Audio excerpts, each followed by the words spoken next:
ভয় পাওয়ার কারণ নাই, চিন্তা করার কোনো কারণ নাই। কোরআনে কারীমের মধ্যে সব কথাগুলি আল্লাহ পাক এই জন্য বিধৃত করেছেন, এই জন্য কোরআনে কারীমের মধ্যে সব কথা উঠায় দিয়েছেন, যাতে করে মুমিনেরা বিপদ আসলে পরে যেন ঘাবড়ে না যায়। ইব্রাহিম আলাইহিস সালামকে আগুনে ফেলানো হচ্ছে, ফেরেশতা বলছে ইব্রাহিম তোমারে আগুনে ফেলায় দাও হতেছে, আমার কাছে সাহায্য চাও, আমার কাছে ক্ষমতা আছে, আগুনগুলো উঠায় নমরুদের বংশ জ্বালায় দেব।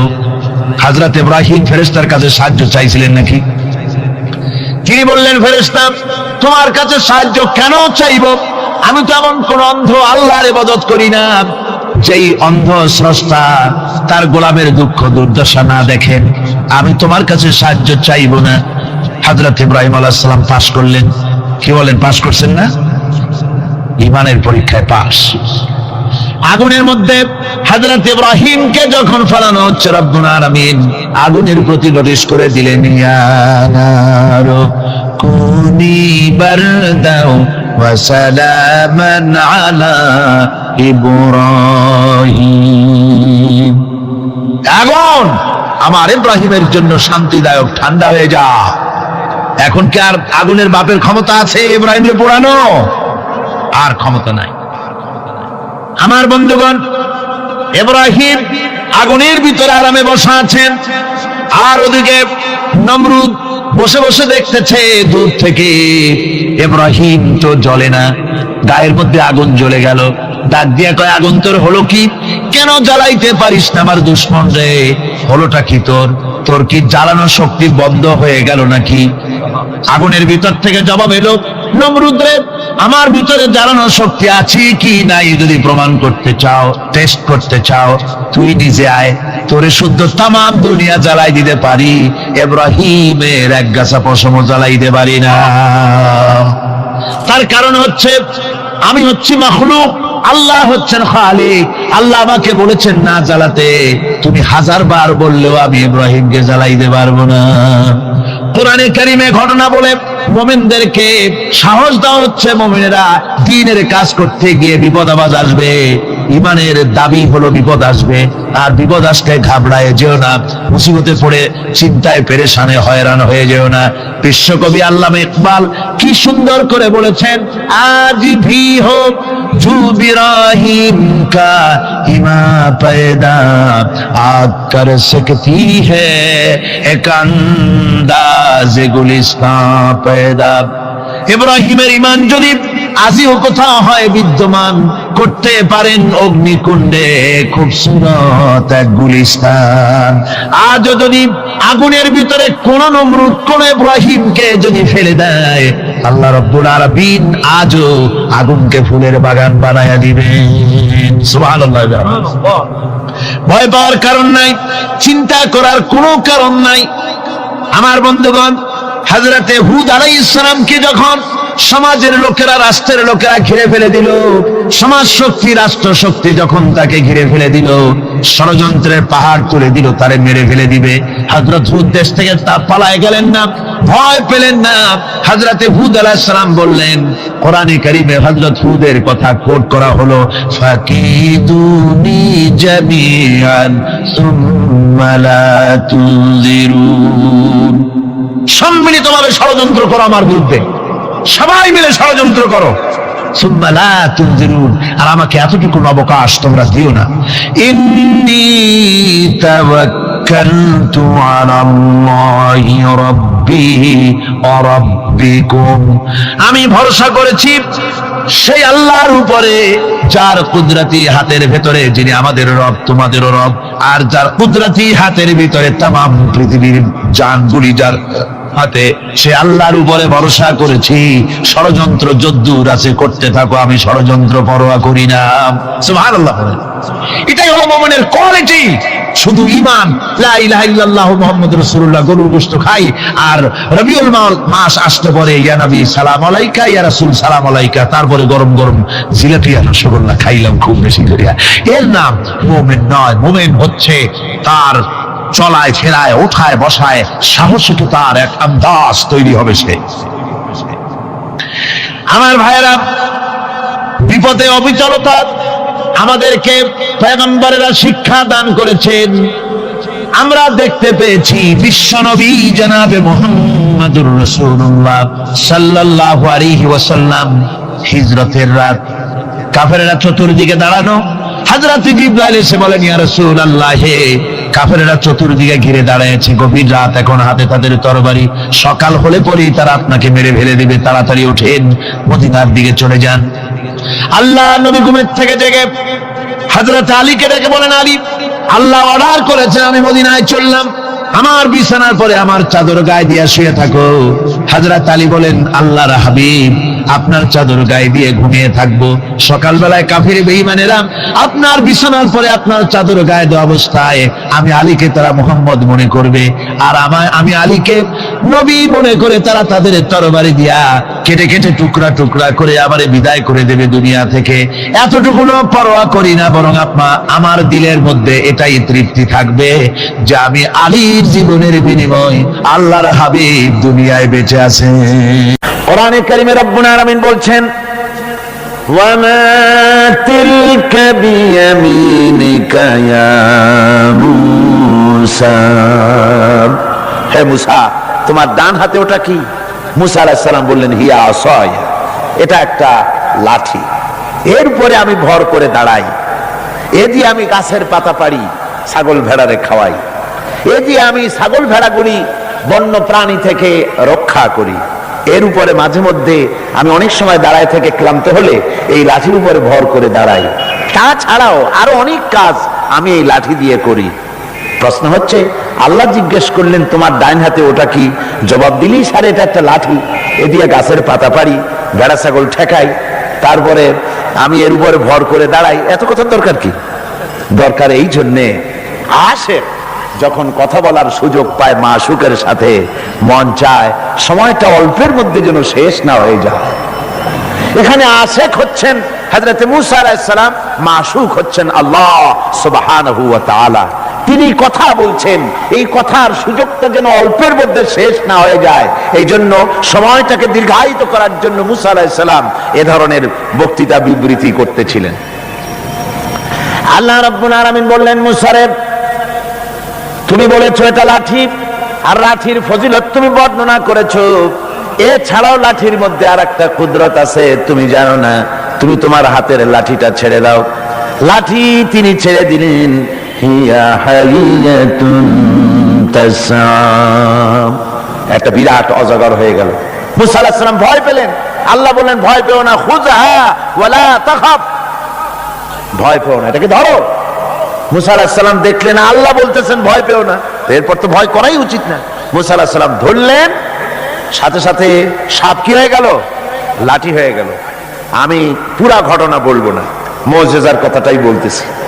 এরপরে যখন ফেরাউন তার জাদুকরদের নিয়ে জাদুর প্রদর্শনী করলো, জাদুকরেরা তাদের হাতের কাছে যা কিছু ছিল মন্ত্রপুত করলো, সেগুলি সিংহ হলো, বাঘ হলো, সরীসৃপ হলো, মূসা আলাইহিস সালামের উপরে ঝাঁপায় পড়লো। হযরতে মূসা আলাইহিস সালাম ভয় পেয়ে গেলেন। আল্লাহ রাব্বুল আলামিন বললেন, মূসা রে, ভয় পাওয়ার কোনো কারণ নাই, তোমাকে বাতিলের বিরুদ্ধে ময়দানে নামাইয়া তোমাকে একা আমি ছেড়ে দেই নাই, আমি আল্লাহ রাব্বুল আলামিন তোমার সাথে আছি, তুমি তোমার হাতের লাঠি ছেড়ে দাও। মূসা আলাইহিস সালাম লাঠি ছাড়লেন, তো সাপ হয়ে গেল। সাপ হয়ে যখন হা করেছে, ফেরাউনের জাদুকরদের তৈরি করা বাঘ, সিংহ, সাপ সব গিয়ে মূসা আলাইহিস সালামের এই লাঠি মার্কা সাপের পেটের মধ্যে গিয়ে ঢুকলো। জাদুকরেরা মনে করলো আমরা যেটা দেখাইছি সেটা নিশ্চয়ই জাদু। মূসা আলাইহিস সালাম যেটা দেখাইছেন এটা জাদু হতেই পারে না, কারণ হচ্ছে জাদু খেয়ে ফেলে দেয়, ওটা জাদু হয় কি করে? এটা জাদু না, এটা জাদুর চাইতে বড় কোনো জিনিস, জাদুর বাবা অথবা দাদা, এই জাতীয় কিছু একটা হবে। বন্ধুগণ, এর নাম মুজিজা। এর নাম কি? মুজিজা। রাসূল পাক সাল্লাল্লাহু আলাইহি ওয়াসাল্লাম যখন পৃথিবীতে আসেন, তখন ছিল সাহিত্যের প্রভাব। সাহিত্য এত প্রভাবিত, তখন প্রভাব বিস্তার করেছে যে তারা কবিতা রচনা করে করে, সাহিত্য রচনা করে করে কাবা শরীফের সাথে লটকায় দিত, চ্যালেঞ্জ করত, পারলে এইটার সাথে মোকাবেলা করো। সেই যুগে আল্লাহ পাক নাজিল করলেন কোরআন। রাসূল পাক সাল্লাল্লাহু আলাইহি ওয়াসাল্লামের জীবনে 3000 মুজিজা রয়েছে। এই 3000 মুজিজার ভিতরে রাসূলুল্লাহ সবচেয়ে বড় মুজিজা হচ্ছে কোরআন। কোরআনে কারীম, কোরআনের মুজিজা আল্লাহ দিয়ে দিলেন। এমন সাহিত্য আল্লাহ পাক নাজিল করলেন, সাহিত্য, কবিত্ব সব কিছু এর সামনে মাথা নত করে দিল। শুধু সেকালে নয়, সেই কালে, আজকের কালে, ভবিষ্যৎ কালে, কিয়ামত পর্যন্ত কোরআনের সাহিত্যিক মানকে উতরে যাবে। এমন সাহিত্যিকের জন্ম হয় নাই, হবেও না। সুবহানাল্লাহ। আমি বলতেছিলাম, নবীদেরকে তিনটা জিনিস দেওয়া হয়েছে সমানভাবে। ওহী দেওয়া হয়েছে, মুজিজা দেওয়া হয়েছে, উন্নত মানের চরিত্র দেওয়া হয়েছে। হযরত দাউদ আলাইহিস সালামকে যে মুজিজা দেওয়া হলো, দাউদ আলাইহিস সালাম ইন্তেকাল করলেন, মুজিজা তার কবরে চলে গেল। আজ আর পৃথিবীতে কোন মানুষ লোহা ধরে চাপ দিলে পানি হয়ে পড়ে যাবে না। সুলাইমান আলাইহিস সালাম ইন্তেকাল করলেন, মুজিজা কবরে নিয়ে চলে গেলেন। আজ আর পৃথিবীর কোন মানুষ বিনা ইঞ্জিনে তক্তায় বসলে প্লেনের মতো করে আর উড়বে না। হযরত মুসা আলাইহিস সালাম ইন্তেকাল করেছেন, মুজিজা তার কবরে চলে গেছে। আজ আর যত ফুফা দেওয়া হোক না কেন, কোন ফুতে লাঠি আর সাপ হবে না। কি বলেন, লাঠি আর সাপ হবে কারো? হবে না। হযরত ঈসা আলাইহিস সালাম দুনিয়া থেকে বিদায় হয়ে গেলেন, মুজিজা তার সাথে চলে গেল। হযরত ঈসা আলাইহিস সালামকে আল্লাহ রাব্বুল আলামিন উঠায় নিলেন। তিনি ইন্তেকাল করেন নাই, তাকে আল্লাহ উঠায় নিয়েছেন। হযরত ঈসার সাথে মুজিজাও চলে গেল। আজ আর কেউ জন্মান্ধের চোখের উপরে হাত বুলালে চোখ ভালো হয় না। তার মানে নবীরাও শেষ, মুজিজাও শেষ।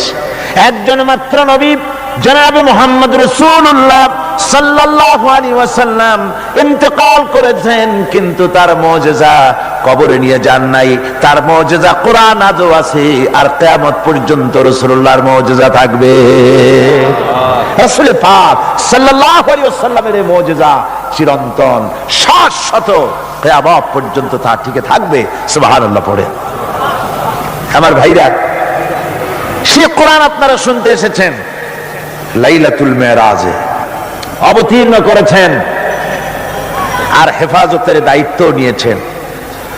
কোরআনে কারীম কখনো বিনষ্ট হবে না, কখনো রদবদল হবে না। কোরআন হেফাজতের দায়িত্ব কার? আল্লাহ রাব্বুল আলামিন বলছেন, নাহনু নাযালনা যিকরা ওয়া ইন্না লাহু লাহাফিজুন। কোরআন নাযিল করেছি আমি আল্লাহ, আর এর সংরক্ষণের সম্পূর্ণ দায়িত্ব আমি আল্লাহ আমার নিজ হাতে গ্রহণ করেছি। কখনো রদবদল হবে না। কোরআন হেফাজতের দায়িত্ব কার? আল্লাহ রাব্বুল আলামিন বলছেন, নাহনু নাযালনা যিকরা ওয়া ইন্না লাহু লাহাফিজুন। কোরআন নাযিল করেছি আমি আল্লাহ, আর এর সংরক্ষণের সম্পূর্ণ দায়িত্ব আমি আল্লাহ আমার নিজ হাতে গ্রহণ করেছি। নাযিল করেছি আমি, হেফাজতের দায়িত্ব আমার। সুবহানাল্লাহি ওয়া বিহামদিহি। হেফাজতের দায়িত্ব আল্লাহ নিয়ে নিলেন। কি সুন্দরভাবে হেফাজতের দায়িত্ব নিলেন। পৃথিবীতে কোনো কিতাবের হাফেজ নাই, কোনো বই হাফেজ নাই। কোন এত বড় একটা কিতাব, এটা কি সহজ ব্যাপার? এত বড় একটি কিতাব তা মানুষ মুখস্থ করেছে। আপনি আমাকে বলেন, যদি জানা থাকে, কোরআনের মতো এত বাক্য সম্বলিত কোন বই পৃথিবীর মানুষ, কোন ধর্মের মানুষ মুখস্থ করতে পেরেছে? জেনে বলেন, পেরেছে? পারে, কিন্তু কোরআন পেরেছে। আল্লাহ বলছেন, আমি সহজ করে দিছি মুখস্থ করার জন্য, তাই পেরেছ। কি সুন্দর হেফাজতের দায়িত্ব আল্লাহ নিলেন। এই গত অগস্ট, সেপ্টেম্বর, অক্টোবরে আমার লন্ডনে, ইংল্যান্ডের সফর ছিল। তো একটা মাদ্রাসায়, ক্যানন স্ট্রিট এর এক মাদ্রাসার হেফজখানার একটা কি বলে তাহফিজুল কোরআন মাদ্রাসার বার্ষিক মাহফিলে বক্তৃতা করছিলাম। বিভিন্ন জায়গায় কোরআনে কারীমের মাহফিলে, হেফজখানায়, ইংল্যান্ডে আলহামদুলিল্লাহ অনেক হেফজখানা হয়েছে। টাইটেল মাদ্রাসা 3টা হয়েছে সেখানে, আলহামদুলিল্লাহ পড়ে 3টা টাইটেল মাদ্রাসা হয়েছে। Islamic kindergarten school, high school, college এর সংখ্যা হয়েছে 30টি, আর হাজার হাজার মসজিদ হয়েছে, আলহামদুলিল্লাহ পড়ে। তো এরকম একটি হেফজখানার তারা তাদের বার্ষিক মাহফিল আমাকে দাওয়াত দিয়েছে। ওই হাফেজদের মাথায় পাগড়ি দস্তরবন্দি করতে হবে, তো আমাকে দাওয়াত দেওয়া হলো। একটা ছেলের মাথায় পাগড়ি পড়লাম, তার বয়স খুব, আমার মনে হলো 8 বছর হবে, কোরআনে কারীমের হাফেজ হয়েছে। তাকে পাগড়ি পরায় আলোচনার মধ্যে আমি বললাম যে আল্লাহ পাক যেন আটলান্টিক মহাসাগরকে একটা ঝিনুকের মধ্যে ভরে দিয়েছেন।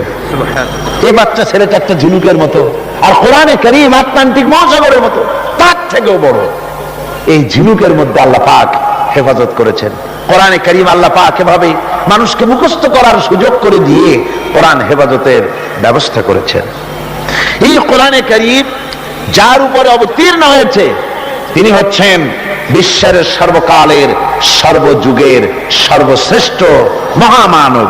তিনি হচ্ছেন বিশ্ব নবী জনাব মুহাম্মদ রাসূলুল্লাহ, সবাই বলেন সাল্লাল্লাহু আলাইহি ওয়াসাল্লাম। তারই মেরাজের রাত আজকে। পৃথিবীর কোন পয়গম্বরের মেরাজ হয়নি, একমাত্র হুজুরের মেরাজ হয়েছে। তার কারণ হুজুরের সম্মান সবচাইতে বেশি। সবচাইতে সম্মান কার বেশি? একটু জিকির করেন জোরে সোরে, লা ইলাহা ইল্লাল্লাহ। জাযাকাল্লাহ।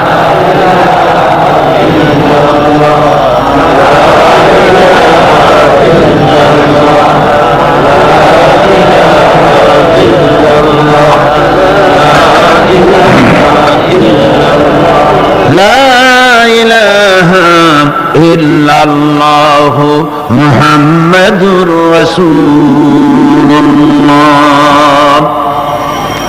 রাসূলের মেরাজ পৃথিবীর কোন পয়গম্বরের কিসমতে যা হয়নি তাই হয়েছে রাসূলের কিসমতে।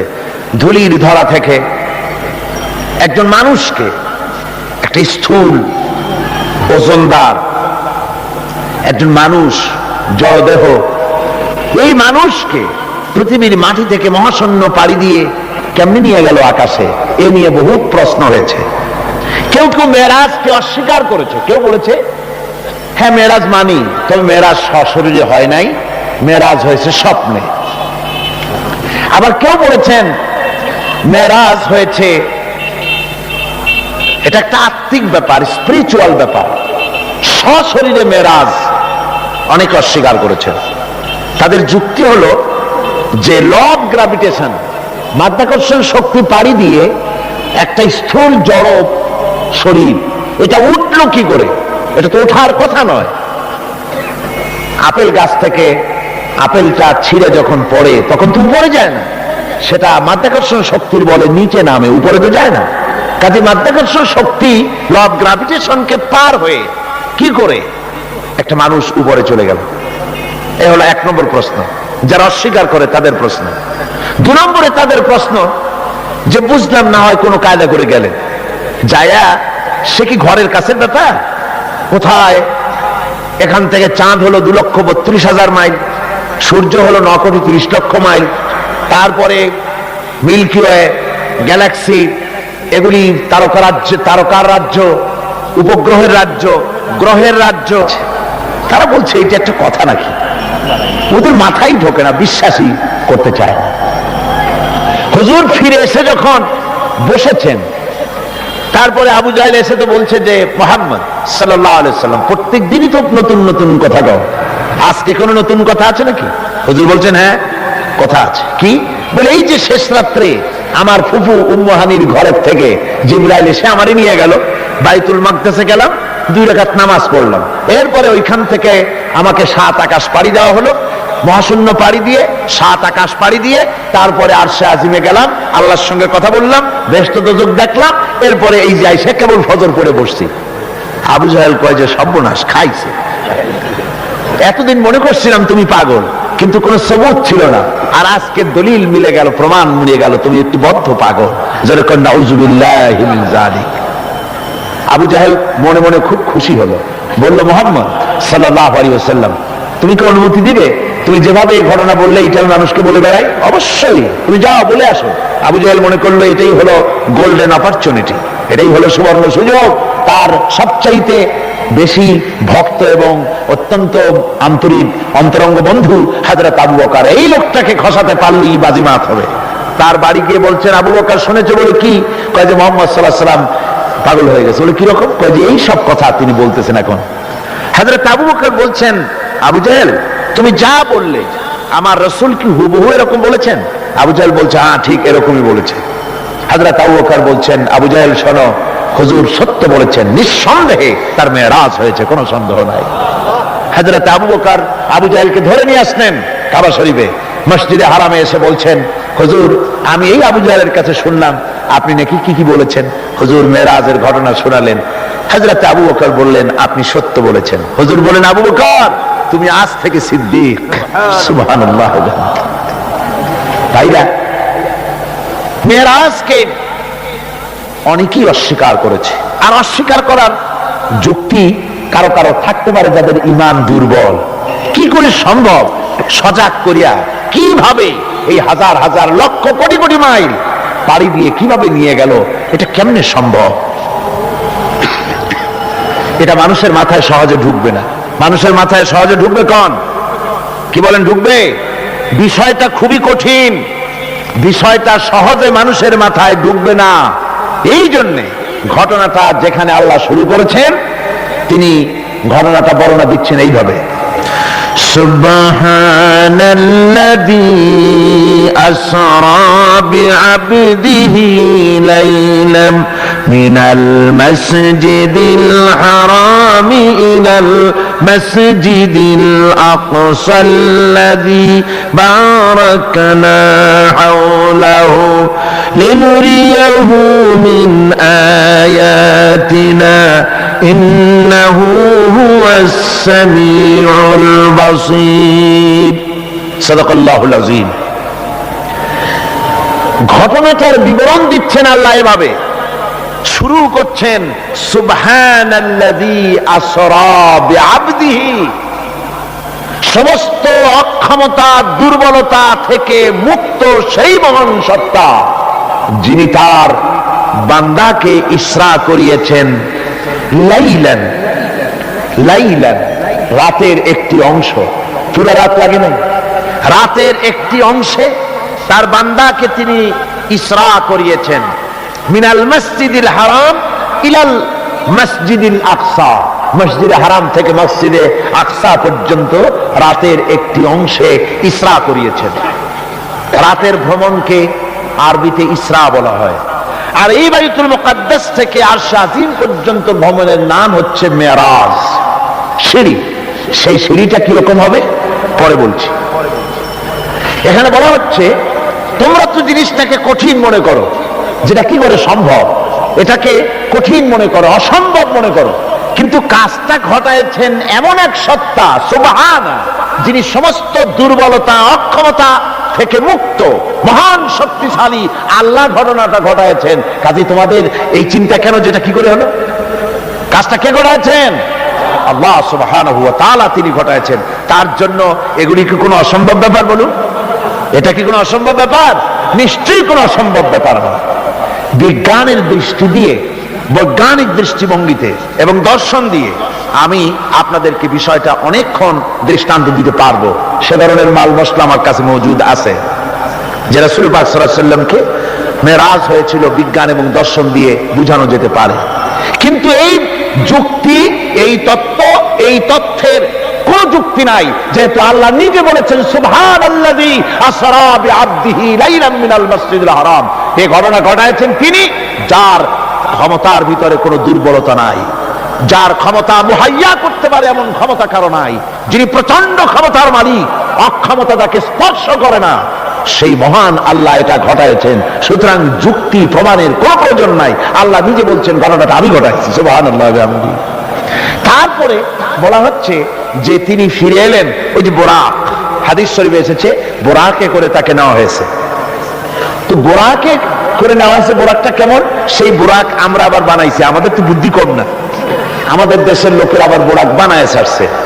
ঘোড়ার মতো বডি, মানুষ মেয়ে লোকের মতো একটা মাথা, খুব সুন্দর চুপ, তারপরে চুল টুল ঝুলানো, এরকমের দুইটা ডানা আছে ঘোড়ার পিঠের উপরে, নিচে লেখা আছে হাযা বুরাকুন নবী সাল্লাল্লাহু আলাইহি ওয়াসাল্লাম।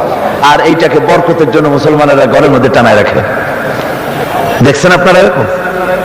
এরপরে আবার আরো একটা জিনিস বরকতের জন্য ইদানিং বেরিয়েছে, 15 টাকা 20 টাকা বিক্রি হয় সুন্দর সুন্দর অফসেট পেপারে হুজুর সাল্লাল্লাহু আলাইহি ওয়াসাল্লামের পাগড়ি, হুজুর সাল্লাল্লাহু আলাইহি ওয়াসাল্লামের পায়ের জুতা, তারপরে হুজুর সাল্লাল্লাহু আলাইহি ওয়াসাল্লামের হাতে লেখা চিঠি, কই কই থেকে এগুলি সংগ্রহ করে এগুলি বিক্রি করার ব্যবস্থা করছে, লোকেরা বরকতের জন্য এগুলি রাখতেছে। হুজুর সাল্লাল্লাহু আলাইহি ওয়াসাল্লামের পাগড়ির কোনো ছবি পৃথিবীর কোনো মানুষের কাছে থাকার কোনো প্রমাণ নাই। সুতরাং এগুলি বাজে, এগুলি কিনে রেখে বরকতের জন্য এগুলি রাসূলকে তাওহীদ করা হয়, এর দ্বারা ইজ্জত করা হয় না। রাসূলের পাগড়ি 20 টাকা দিয়ে কিনবেন আপনি? আজীব তামাশা। বোরাক বানানো হয়েছে। বোরাক হচ্ছে কি? বোরাক হচ্ছে অর্থাৎ যে জানে করে তাকে নেওয়া হয়েছিল সেটা ছিল বোরাক বারকুন থেকে, বৈদ্যুতিক শক্তি সম্পন্ন। এমন বৈদ্যুতিক শক্তি, বিদ্যুৎ তো আলো, বিদ্যুৎ কি? তা আলো। আর আলোর শক্তি কত? আলোর গতি হচ্ছে প্রতি সেকেন্ডে 1,86,000 মাইল। এটা হলো আলোর গতি। আল্লাহ পাক রাসূলকে যে জানে করে নিয়েছিলেন সেটা ছিল এই ধরনের একটি গতি, প্রচন্ড গতি সম্পন্ন একটি যান। এই জানে করে আল্লাহ তাকে নিয়ে গেলেন, তারপরে তাকে ফেরত দিলেন।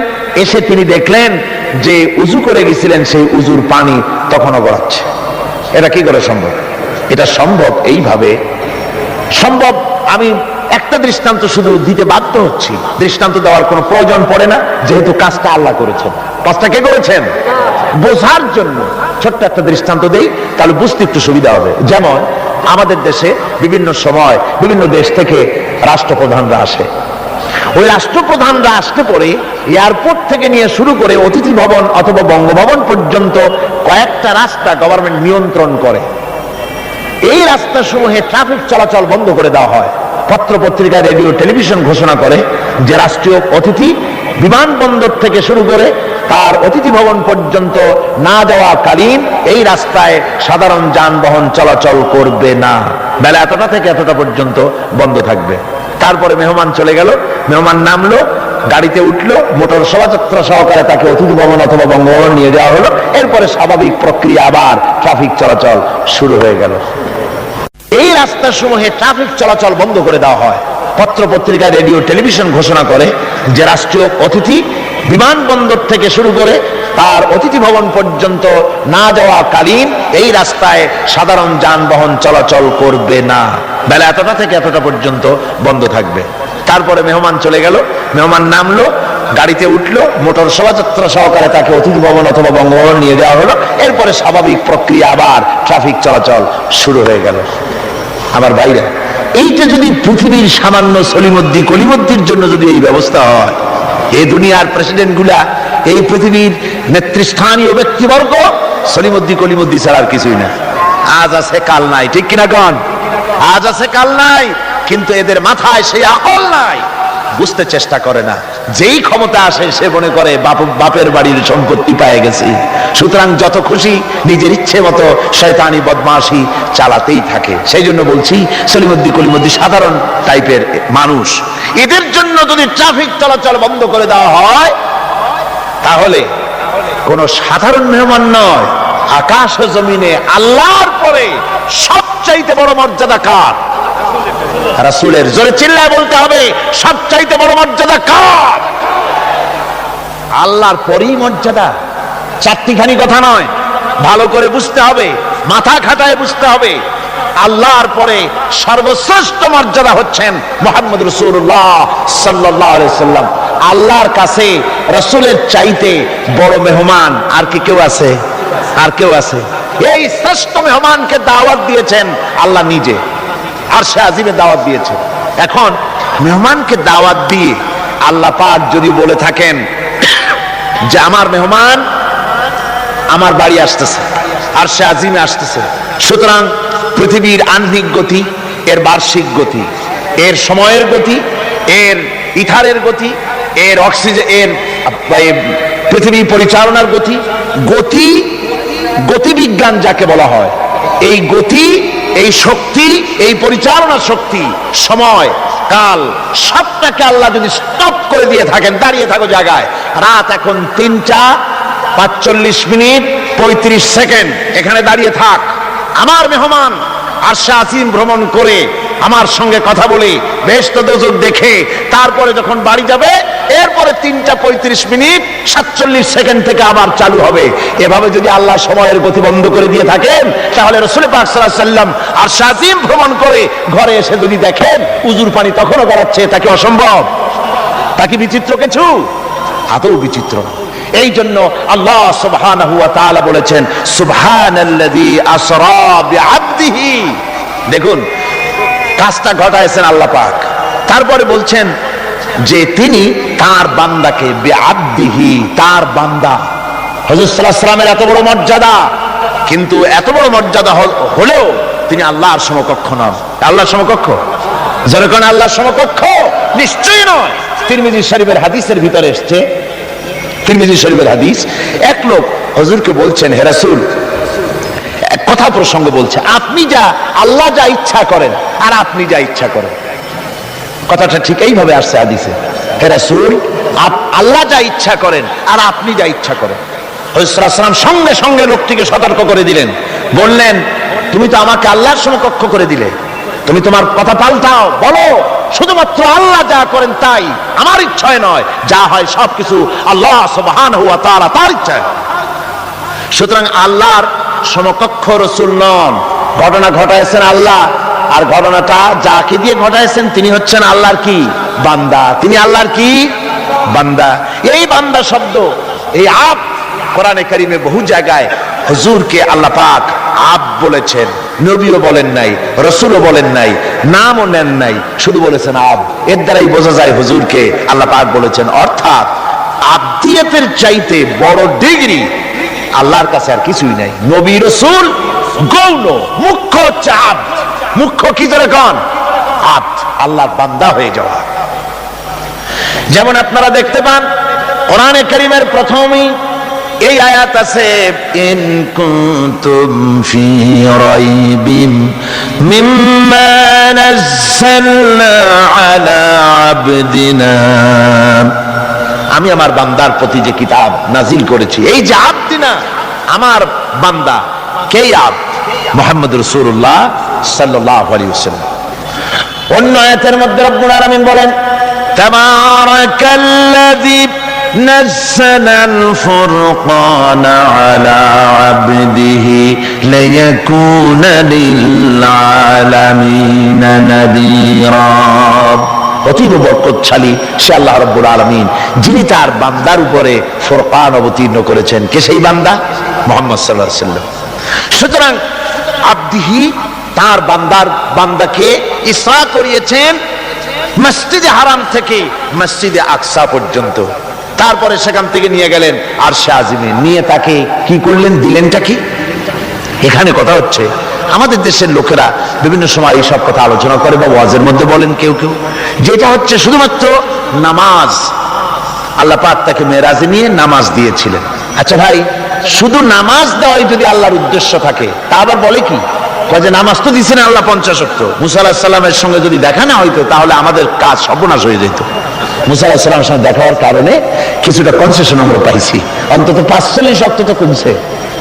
তাহলে বোঝা গেল মেরাজ হয়েছিল শুধু নামাজের জন্য। কথাটি সঠিক নয়। নামাজের জন্য মেরাজ হওয়ার দরকারটা কি? যুক্তিতে আসে না। হজের জন্য তো মেরাজ দরকার হয় নাই, যাকাতের জন্য তো মেরাজ দরকার হয় নাই, জিহাদের জন্য তো মেরাজ দরকার হলো না, ইমানের জন্য তো মেরাজ দরকার হলো না। মেরাজ শুধু নামাজের জন্য দরকার হলো কেন? বিষয়টা শুধু নামাজ নয়, নামাজ এই পরিভ্রমণের, এই ভ্রমণকালীন সময়ের আল্লাহ পাকের একটি নির্দেশ। মূল ঘটনা ভিন্ন। মূল ব্যাপারটি হলো রাসূল পাক সাল্লাল্লাহু আলাইহি ওয়াসাল্লামের মেরাজ যখন হয় তখন মক্কি জিন্দেগীর 12 বর্ষ পূর্ণ হয়েছে। মক্কি জিন্দেগীর নবুয়তের জীবনের 1 যুগ পূর্ণ হয়ে গেছে। তাওহীদের দাওয়াত, তাবলীগে দ্বীনের কাজ একটি চূড়ান্ত পর্যায়ে এসে গিয়েছে। এখন এই তাওহীদ, রিসালাত ও আখিরাতের উপরে ভিত্তি করে একটি নতুন সমাজ গঠনের পালা এসেছে। সেই নতুন সমাজ গঠনের জন্য আল্লাহ রাব্বুল আলামিন তাকে আপন দরবারে ডেকে নিলেন, আর নতুন নতুন কিছু তথ্য, একটি নতুন স্টেট পরিচালনার জন্য যা কিছু প্রয়োজন, কিছু মূল নীতি আল্লাহ রাব্বুল আলামিন তাকে দান করালেন, আর জান্নাত এবং জাহান্নাম রাসূলের চোখে দেখিয়ে দিলেন। পরিষ্কার করে, যাতে করে তিনি মানুষকে ভালো করে দেখে তিনি মানুষকে বুঝাতে পারেন। এজন্য এই দৃশ্যগুলিও রাসূলের সামনে আল্লাহ পাক তুলে ধরলেন। রাসূল পাক সাল্লাল্লাহু আলাইহি ওয়াসাল্লাম ফিরে আসার পর তাকে এই নতুন রাষ্ট্র পরিচালনার জন্য যে মূল নীতিগুলি আল্লাহ পাক তাকে দিয়েছেন, যাকে মেরাজের পেগাম বলা হয়। মেরাজের কি বলা হয়? পেগাম। সূরা বনী ইসরাইলের মধ্যে আল্লাহ পাক এই পেগামগুলি আল্লাহ পাক তাকে দান করেছেন। সেই মূলনীতিগুলি কি? সেই মূলনীতি আমি আপনাদের সামনে এখন আলোচনা করতে যাচ্ছি। আমরা মেরাজ কেমনে হলো, কিভাবে হলো, এই ঘুরপাকের মধ্যে গোলক ধাঁধায় নিজেদেরকে আটকে রাখতে চাই না। আমরা পরিষ্কার করে বিশ্বাস করি রাসূল পাকের মেরাজ হয়েছে একেবারে সশরীরে। কিভাবে হয়েছে? সশরীরে। তারপর আবার কেউ কেউ এ তর্ক তুলেছেন, কেউ বলেছেন হুজুর সাল্লাল্লাহু আলাইহি ওয়াসাল্লাম আল্লাহকে দেখেছেন, আবার কেউ বলেছেন দেখেন নাই। এই সব তর্কের মধ্যেও আমরা জড়াতে চাই না। আমরা পরিষ্কার জানি আল্লাহ পাক বলেছেন লা তুদরিকুহুল আবসার, কোন দৃষ্টি শক্তি আমি আল্লাহকে মুহাইয়া করতে পারবে না, ইহাতা করতে পারবে না। আল্লাহ রাব্বুল আলামিনকে কোন দৃষ্টি শক্তি তার চক্ষু দিয়ে দেখতে পারবে না। সুবহানাল্লাহ।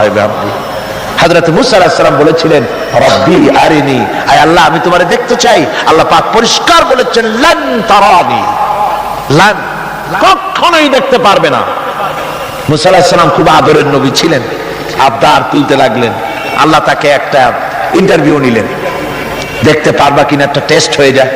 আল্লাহ পাক তার নূরের তাজাল্লি নিক্ষেপ করলেন পাহাড়ের উপরে।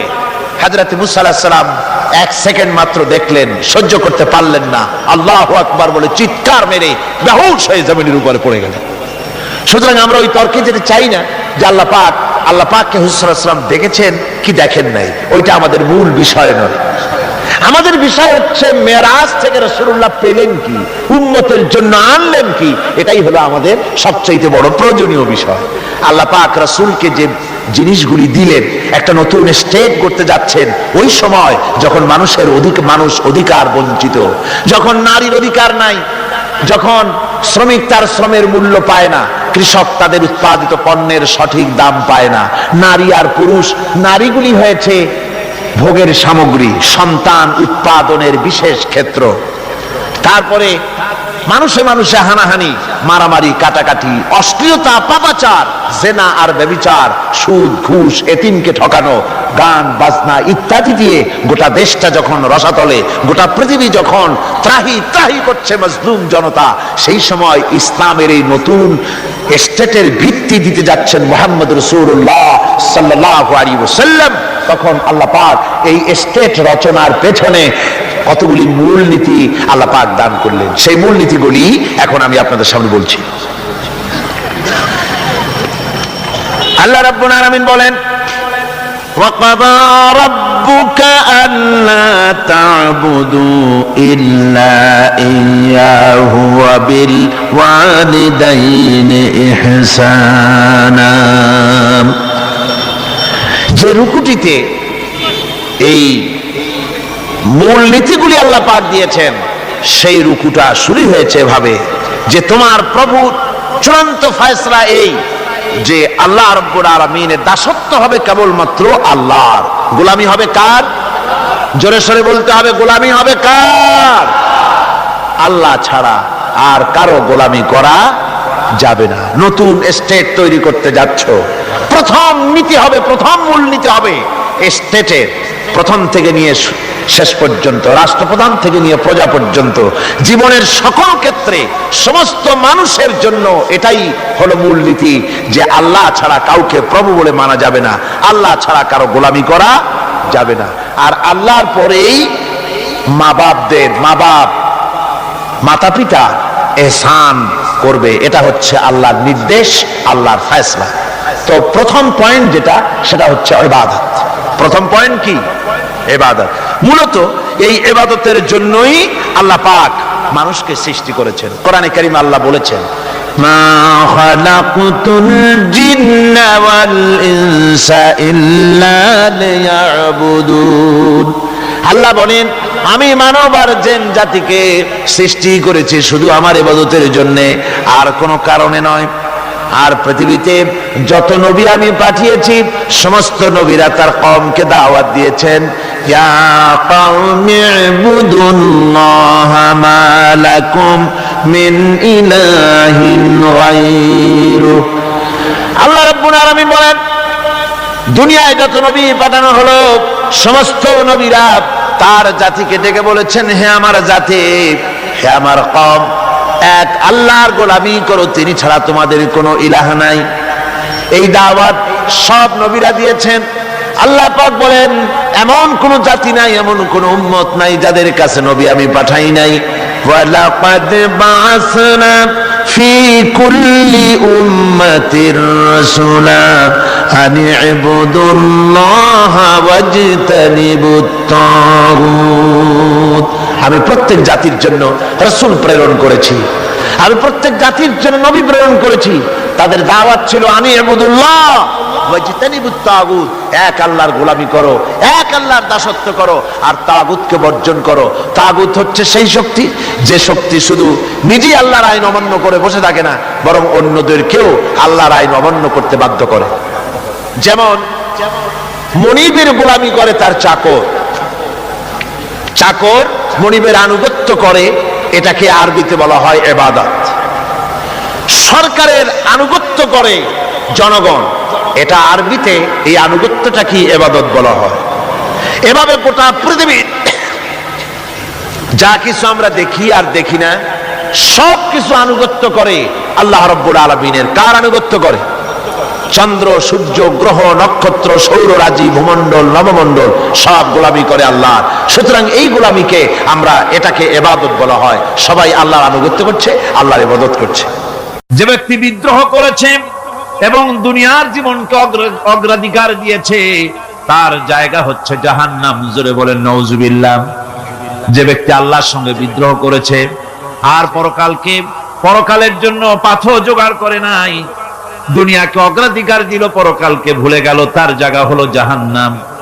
ওয়া আম্মা মান খাফা মাকামা রাব্বিহি ওয়া নাহান নাফসা আনিল হাওয়া ফাইন্নাল জান্নাতা হিয়াল মাওয়া। আর যে ব্যক্তি আপন প্রভুর সামনে উপস্থিত হওয়াকে ভয় করেছে এবং আপন প্রবৃত্তিকে লালসা মুক্ত করেছে, লালসার হাত থেকে রক্ষা করেছে, আল্লাহ রাব্বুল আলামিন কিয়ামতের দিন তার জন্য রেখে দিয়েছেন জান্নাত।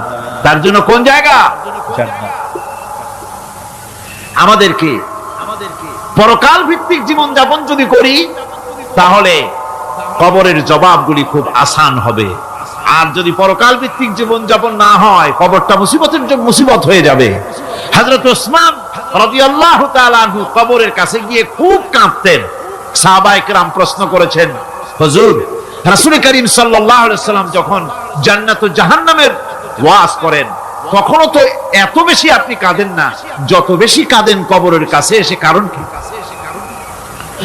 হযরত ওসমান রাদিয়াল্লাহু তাআলা আনহু বলতেন, আমার সাথীরা, আমি আমার হাবিবের কাছে, আল্লাহ রাব্বুল আলামিনের রাসূলের কাছে আমি শুনেছি, এই কবরটাই হলো প্রথম স্টেশন, এই কবরটাই হলো প্রথম ইমিগ্রেশন কাউন্টার। এই জায়গায় যদি কেউ ধরা পড়ে যায়, কারো যদি চার্জশিট হয়ে যায়, সব জায়গায় ধরা পড়ে যাবে। হাসরে, মিজানে, সিরাতে কোনো জায়গায় নাজাত পাবে না। আর এই কবরটা যদি কেউ মুক্তি পেয়ে যায়, মিজান, সিরাত, হাসর সব জায়গা থেকে আল্লাহ তারে ভালোভাবে পার করে দিবেন। এটা হলো আসল জায়গা, মারাত্মক জায়গা, খুব মারাত্মক জায়গা। আমি এটাকে ইমিগ্রেশন কাউন্টার বলেছি আমার ভাষায়। ইমিগ্রেশন কাউন্টার যারা বিদেশ ভ্রমণ করেছেন তারা জানেন। লন্ডন যাবেন, আমেরিকা যাবেন, সৌদি আরব যাবেন, যে কোনো বিদেশে যাবেন, গেলেই পাসপোর্ট তারা দেখবে। পাসপোর্টে আপনার ন্যাশনালিটি কোনটা সেটাই তারা জানতে চাইবে। আপনি কোন দল করেন এটা তারা জানতে চাইবে না। আপনি কোন ভাষায় কথা বলেন তাও তাদের জানার দরকার নেই। প্রথমেই তারা আপনার ন্যাশনালিটি দেখবে, আপনার আইডেন্টিটি কি তারা জানতে চাইবে। তারপরে যদি স্যাটিসফ্যাক্টরি হয়, আপনাকে ভিসা দিয়ে ভেতরে ঢোকবার ব্যবস্থা করে দেবে। আর যদি তারা স্যাটিসফাইড না হয়, তাহলে আপনাকে মেহমানখানায় ঢুকানো হবে গ্রেফতার করে। কবর হচ্ছে এ ধরনের একটি ইমিগ্রেশন কাউন্টার। কবরের ভিতরে মানুষ যখনই রাখা হবে, সঙ্গে সঙ্গে দুজন ফেরেশতা আসবে। কবরের কাছে যারা এসেছিল, দাফন হয়ে যাওয়ার পর এই লোকগুলি 40 কদম যেতে যতক্ষণ লাগে, এর মধ্যেই দুজন ফেরেশতা এসে যাবে। এসে জিজ্ঞেস করবে, মান রব্বুকা, তুমি কোন দল করতে?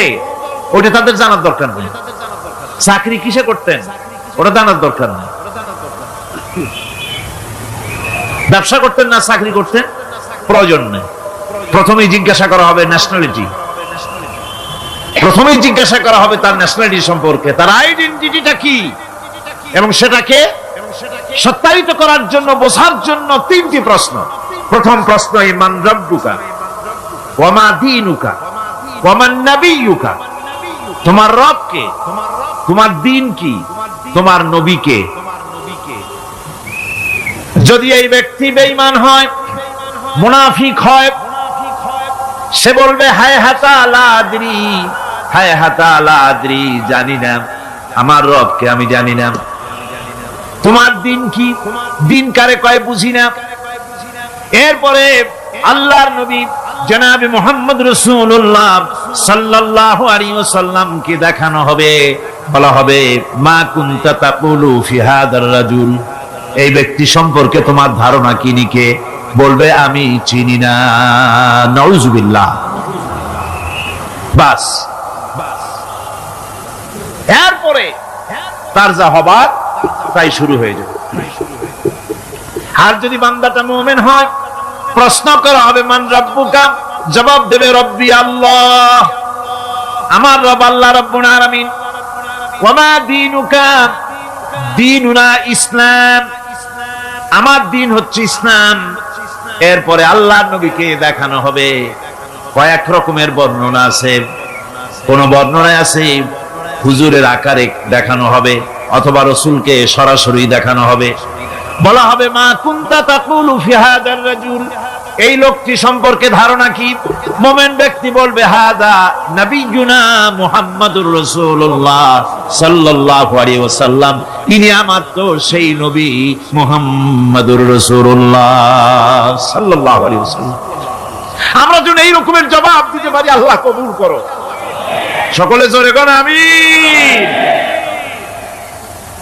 জবাব হয়ে যাওয়ার পর গায়ব থেকে আওয়াজ আসবে, ফাফরিশু বিল জান্নাতি ওয়ালবিসু বিল জান্নাহ, ও আমার ফেরেশতারা, আমার এই বান্দাকে জান্নাতের পোশাক পরায়া দাও, আর কবরটাকে জান্নাতের বিছানা বিছায়া দাও।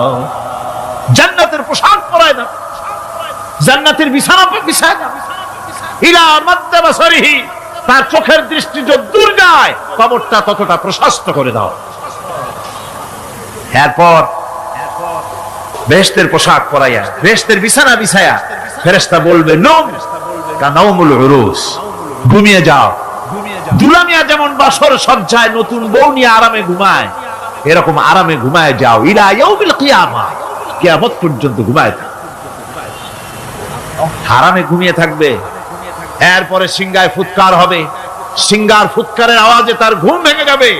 বলবে ইয়া ওয়াইলানা মান বাআসানা মিন মারকাদিনা, হায় আফসোস, আমার এত আরামের ঘুম থেকে কে আমাকে জাগ্রত করলো, আমার ঘুমটারে নষ্ট করলো কে? আওয়াজ আসবে হাদা মা ওয়াদার রহমান ওয়া সাদাকাল মুরসালুন, এটা হচ্ছে রহমানের সেই ওয়াদা, আর মুরসালিনরা, নবীরা সত্য কথাই বলেছিলেন, সেই কিয়ামত অনুষ্ঠিত হচ্ছে। আমার বন্ধুগণ, সেজন্য এই দুনিয়ার মোহে পড়ে থাকলে পরে দুনিয়ায় যারা অগ্রাধিকার দিবে দুনিয়াকে পরকালের তুলনায়, জবাব দিতে পারবে না কবরের ভিতরে গিয়া। আর যারা পরকালকে অগ্রাধিকার দিবে, দুনিয়ার চাইতে পরকালকে বেশি অগ্রাধিকার দেবে, আর আল্লাহর ভয় কলিজার ভিতরে রাখবে, কবরের জবাব সঠিকভাবে দিতে পারবে, কিয়ামতের দিন আল্লাহ রাব্বুল আলামিন তাদের জন্য জান্নাত দান করবেন। জোরে বলেন আমিন। দুনিয়াটা হচ্ছে দুনিয়া যেখানে আমরা আছি। আমি আগেই বলেছি দুনিয়া হচ্ছে আদনা শব্দ থেকে এর উৎপত্তি হয়েছে। তুচ্ছ, নিকৃষ্ট, এটার দাম নাই, এটার মূল্য নাই।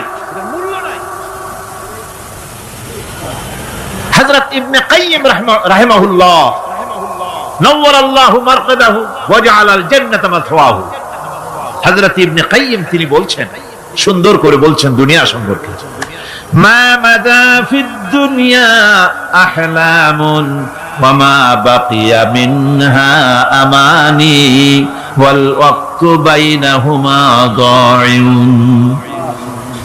মা মাদা ফিদ দুনিয়া আহলামুন, জীবনের যে অংশ ফেলে এসেছি সেটা আজ একটা স্বপ্ন। ওয়া মা বাকিয়া মিনহা আমানি, আর জীবনের যে অংশ সামনে বাকি আছে সেটা এখন একটা আকাঙ্ক্ষা। ওয়াল ওয়াক্তু বাইনাহুমা দাইউন, আর এর মাঝখান থেকে সময় সব চলে যাচ্ছে। কত বড় কথা চিন্তা করেছেন? জীবনের যে অংশ ফেলে এসেছি তা আজকে স্বপ্ন, তা আজ কি বলেন? স্বপ্ন। আর সামনে যা আছে সেটা আকাঙ্ক্ষা, আর মাঝখান থেকে সময় সব চলে যাচ্ছে। এরপরে তিনি বলছেন, ওয়ামান ইয়াসহাবিদ দুনিয়া ইয়াকুন মিসলা কাবিদিন আলাল মাই খালাতুহু ফুরুজুল আসাবিঈ। দুনিয়াদারের অবস্থা হচ্ছে এই, কেউ যদি দুই হাতে পানি খামসায় ধরে, দুই হাতে কি ধরছে বলেন? দুই হাতে পানি খামসায় ধরেছে, খুব মজবুত করে ধরেছে, দুই মুঠ পানি, বলেন থাকবে কতটুকু? কতটুকু থাকবে? এক ফোঁটাও থাকবে না, কারণ তার আঙ্গুলের ফাঁক তার সাথে খেয়ানত করবে, আঙ্গুলের ফাঁক দিয়া পানিগুলি সব বেরিয়ে চলে যাবে। সুতরাং দুনিয়া যারা চায় তারা ঠিক পানি খামসায় ধরলে পানি যেমন হাতের ভেতর থেকে খেয়ানত করে চলে যায়, যারা দুনিয়া চায় দুনিয়াও তাদেরকে এভাবে ফাঁকি দিয়ে চলে যায়। তবুও দুনিয়ার মায়া মানুষের এত বেশি। আল্লাহর নবী বলেন, লাউ কানা লি ইবনি আদামা ওয়াদিন মিন যাহাবিন লাহাব্বা ইয়াকুনা লাহু সারিন। এই পৃথিবীতে যদি কাউকে একটা মাঠ ভরে যদি সোনা দেওয়া যায়, লোকটা বলবে রব্বুল আলামিন, আমি যদি আরেকটা মাঠ এরকম সোনা ভরা পেতাম। দ্বিতীয় আরেকটা মাঠ দেওয়া হলে আবার বলবে যদি তৃতীয় আরেকটা মাঠ সোনা ভরে যদি পেতাম। নবীজি বলেন, ওয়ালা ইয়ামলাউ জাওফু ইবনু আদামা ইল্লা তুরাব। মানুষের পেট 3.5 হাত মাটি ছাড়া, কবরের মাটি ছাড়া মানুষের পেট ভরবে না। আরো চাই, আরো চাই, চাওয়ার কোনো শেষ নাই। মানুষ এভাবে করে দুনিয়ার মহব্বতে এমনি পাগল হয়ে যায়, শুধু দুনিয়ার মহব্বত, পরকালকে বেমালুম ভুলে যায়। আমি কিন্তু এই কথা বুঝাতে চাই নাই যে পরকালের মহব্বতে, পরকালের ভয়তে বা পরকালের জন্য দুনিয়া আপনি বাজার ঘাট, বেচা কিনা, ব্যবসা বাণিজ্য সবকিছু ভুলে যান না, তা নয়। ভুল বোঝার কোনো কারণ নাই। পরকালকে অগ্রাধিকার দিতে হবে, মানে দুনিয়াটা চিরস্থায়ী জায়গা নয়। চিরস্থায়ী হচ্ছে কোনটা? আখিরাত। চিল্লা এখন কোনটা? সুতরাং এখানে যা করতে হবে, আখিরাতের জবাবদিহিমূলক জীবন যাপন করতে হবে। আপনি ব্যবসা করবেন, ওজনে কম দিতে পারবেন না, আপনি খাদ্যে ভেজাল দিতে পারবেন না, চুরি করতে পারবেন না, ডাকাতি করতে পারবেন না, জেনা করতে পারবেন না, বদমাশি করতে পারবেন না, মদ খেতে পারবেন না, সন্ত্রাসী হতে পারবেন না, হাইজাকার হতে পারবেন না, চাঁদাবাজ হতে পারবেন না, মুনাফাখোর হতে পারবেন না, আপনি চোরা কারবারি হতে পারবেন না, ঘুষখোর হতে পারবেন না, সুদখোর হতে পারবেন না। এই সব কাজ পরকালকে বিশ্বাস করলেই এ সমস্ত কাজ থেকে মানুষ বিরত থাকতে পারে। কথা ঠিক কিনা? এটাই হচ্ছে। সুতরাং এই পৃথিবী থাকবে না, এটা কি চিরকাল থাকবে না? এর একটা পরিসমাপ্তি ঘটবে। যেমন করে সারা বছর লেখাপড়া করার পর কলেজে, বিশ্ববিদ্যালয়, মাদ্রাসায়, হাই স্কুলে, সব জায়গায় সারা বছর লেখাপড়া করার পর যেমন পরীক্ষা দেওয়ার একটা দিন আসে, সারা বছর ব্যবসা করার পর হিসাব নিকাশ করার যেমন একটা সময় আসে, সারা মাস চাকরি করার পর বেতন পাওয়ার যেমন একটা দিন আসে, সারা জীবন চাকরি করার পর পেনশন পাওয়ার যেমন একটা সময় আসে, অনুরূপ ভাবে এই দুনিয়া যেদিন শেষ হয়ে যাবে, আল্লাহ নির্ধারিত সময় শেষ হয়ে যাওয়ার পর একটা সময় আসবে যখন আল্লাহ রব্বুল আলামিন সব শেষ করে দিবেন, লন্ডভন্ড হয়ে যাবে, কিছুই থাকবে না। কোরআনে কারিমে আল্লাহ সব বলেছেন, কোরআনে সব আল্লাহ বলে দিয়েছেন। আল্লাহ পাক বলেন এই পৃথিবীর সব কেমন ভাবে ধ্বংস হবে তার চিত্র আল্লাহ পাক কোরআনে কারিমে তুলে ধরেছেন। ইযাস সামাউ ফাতারাত ওয়া ইযাল কাওয়াকিবু তাসারাত ওয়া ইযাল বিহারু ফুজ্জিরাত ওয়া ইযাল কুবুরু বু'সিরাত। যখন আকাশসমূহ দীর্ঘ বিদীর্ণ হয়ে যাবে, তারকাগুলি বিক্ষিপ্ত হয়ে ছিটকে পড়বে, আর সমুদ্রগুলি উচ্ছ্বসিত হয়ে পড়বে, কবরগুলি সব তার ভেতরে যা আছে উদ্গীরণ করে দেবে, তারকাগুলি স্থিমিত হয়ে যাবে। এরপরে সমস্ত আকাশগুলি কাতাইয়িস সিজিল্লিল কুতুব, কিতাবের পৃষ্ঠার মতো একটার পরে একটা ঠাস ঠাস করে পড়তে থাকবে, চূর্ণ বিচূর্ণ হয়ে ভেঙে চুরে একাকার হয়ে যাবে। পাহাড়গুলিকে উড়িয়ে দেওয়া হবে, চন্দ্র এবং সূর্য একাকার হয়ে যাবে। আল্লাহ রাব্বুল আলামিন বলেন, ফাইদা বারিকাল বাসার ওয়া খাসাফাল কমার ওয়া জুমিআশ শামসু ওয়াল কমার।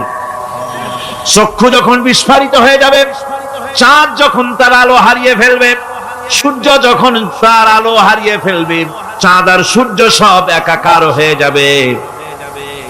সেই সময়ের অবস্থাটা কি চিন্তা করো। মানুষ হয়রান হয়ে দৌড়াদৌড়ি করবে।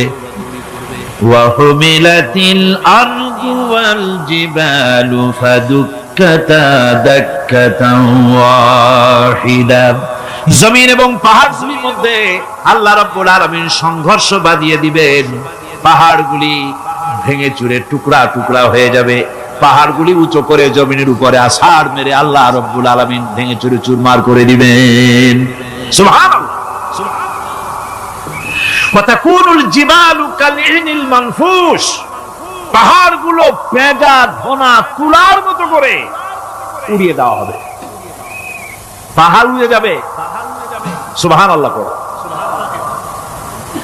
পাহাড় পাথরের তৈরি করা পাহাড়, এই পাহাড়গুলি তুলার মতো হয়ে উড়বে কিভাবে? আমি এই দৃশ্য নিজের চোখে কিছুটা হলেও দেখছি। আজ থেকে 10 দিন আগে আমি ইতালি সফর করে এসেছি। ইতালির রাজধানী রোম। রোম প্রাচীন সভ্যতার লালন ভূমি। কোরআনে কারিমে সূরায়ে রোম রয়েছে। এই রোম সেই রোম। এখানের বাদশার কাছে রাসূল করিম সাল্লাল্লাহু আলাইহি সাল্লাম হেরাক্লিয়াসের কাছে চিঠি পাঠিয়েছিলেন। সেই রোম 12 থেকে 15,000-এর মতো বাংলাদেশি মুসলমান সেখানে আছে। জুমার দিন, যেদিন আমি গেলাম তার পরের দিনই জুমা ছিল। জুমার নামাজ পড়লাম ভ্যাটিকানের কাছেই বিশাল মসজিদ, ইউরোপের ভিতরে সবচেয়ে বড় মসজিদ এটা। রোম ইসলামের দুশমনদের রাজধানী। সেখানে যখন আযান হচ্ছে আশহাদু আন্না মুহাম্মাদার রাসূলুল্লাহ, আমার অনুভূতির কথা আপনাদেরকে বোঝাতে পারবো না, কি অনুভূতির সৃষ্টি হয়েছে আমার ভেতরে। ভ্যাটিকানের পোপ এক পাশে, কিছু দূরেই ভ্যাটিকান। ওটা হচ্ছে গোটা পৃথিবীর সমস্ত খ্রিস্টানদের কাবা, ভ্যাটিকান। তার পাশেই বিশাল মসজিদ, সেখানে নামাজ পড়লাম। চিন্তার ভেতরে আসলো আল্লাহ রাব্বুল আলামিন তার হাবিবের নাম, তার তাওহীদ, তার সালাতকে কিভাবে বিশ্বময় ছড়িয়ে দিলেন। আবু জাহেল চাইছিল মুহাম্মদ সাল্লাল্লাহু আলাইহি ওয়াসাল্লামকে স্তব্ধ করে দেবে মক্কার জীবনেই। কত বদনাম, সাহের, কাহেন, কাযযাব, শায়ের, নাউযুবিল্লাহি মিন যালিক, কত গালাগালি করলো। আর আল্লাহ শোনালেন, হাবিব চিন্তার কোনো কারণ নাই, ওয়ারাফা'না লাকা যিকরাক, আমি আপনার প্রশংসা বিশ্বময় ছড়িয়ে দেব। সুবহানাল্লাহি ওয়া বিহামদিহি। রোম প্রোগ্রাম শেষ করে আমাকে তারা নিয়ে গেল, যেটা আমি বলছি সফর কাহিনী শোনাবার সময়টা না, যেহেতু এর সঙ্গে প্রাসঙ্গিক সেজন্য বলছি। পাহাড় কেমনে তুলার মতো হয়ে উড়বে তার নজির দেখেছি। রোম শহর থেকে 300 মাইল দূরে, 300 কিলোমিটার দূরে নেপোলিয়ান বোনাপার্ট তার বাড়ি, এবং ওটা তার নামে একটা প্রভিন্স, ভূমধ্য সাগরের পারে ভিসুভিয়াস, পৃথিবীর সবচাইতে বড় আগ্নেয়গিরি। সেটা দেখাতে নিয়ে যাওয়া হলো আমাকে, যে পাহাড়টা পৃথিবীর মাটি থেকে তার চূড়া হচ্ছে 3 মাইল উঁচু। এর 2 মাইল গাড়িতে করে ঘুরে ঘুরে যাওয়া যায়, এরপর আর গাড়িতে যাওয়া যায় না, বাকিটুকুন যেতে হবে হেঁটে হেঁটে। পাহাড়ের উপরে অক্সিজেন কম, বেশ কষ্ট হচ্ছিল উঠতে। জীবনে প্রথম পাহাড়ে চড়েছি, জাবালে নূর, রাসূল করিম সাল্লাল্লাহু আলাইহি সাল্লামের উপরে যেখানে ওহী হয়েছিল সর্বপ্রথম। পাহাড় চড়ার একটা অভিজ্ঞতা ওখান থেকে আমার কিছুটা হয়েছিল। খুব কষ্ট হলো বাকি 1 মাইল উঠতে। যখন ভিসুভিয়াসের একদম শীর্ষে চলে গেছি, সেখানে গিয়ে আমার সাথে 15-20 জন লোক ছিল। আমি নিজে আল্লাহু আকবার বলে আমার গলা থেকে আওয়াজ বেরিয়ে গেল। আমি দেখতে পেলাম ভিসুভিয়াসের শীর্ষে বিশাল গর্ত। আমার মনে হয় গর্তটা এই মাঠের 1/4 হবে, এই মাঠের 1/4 হবে গর্তটা। সেই গর্তটার গভীরতা হচ্ছে 1.5 কিলোমিটার। এইখান থেকে পাথরগুলি উত্থিত হয়েছে, আগ্নেয়গিরি পাথর আগুনে গলে লাভা হয়ে এগুলি পাহাড় বেয়ে উপচে পড়েছে, চতুর্দিকে 12 মাইল ছড়িয়ে গিয়েছে। আমার মনে পড়লো ওয়াকুদুহান নাস ওয়াল হিজারা, জাহান্নামের আগুনের ইন্ধন হবে মানুষ আর পাথর। আমি সেখানে সেজদায় পড়ে গিয়ে কান্নাম আর বললাম, আল্লাহ জাহান্নামের আগুন হারাম করে দিও আমাদের জন্য। পাথর কিভাবে গললো, গলে পাথরগুলি গলে পুড়ে চতুর্দিকে পড়েছে আর ছিটকেছে, চতুর্দিকে ছিটকে পড়েছে। সেই পাথরগুলি ছিটকে ছিটকে যেগুলি পুড়ে পড়েছে, সেগুলিকে দূরে সাদা রঙের বলে মনে হয়, কোনোটা সাদা কোনোটা কালো মনে হয়।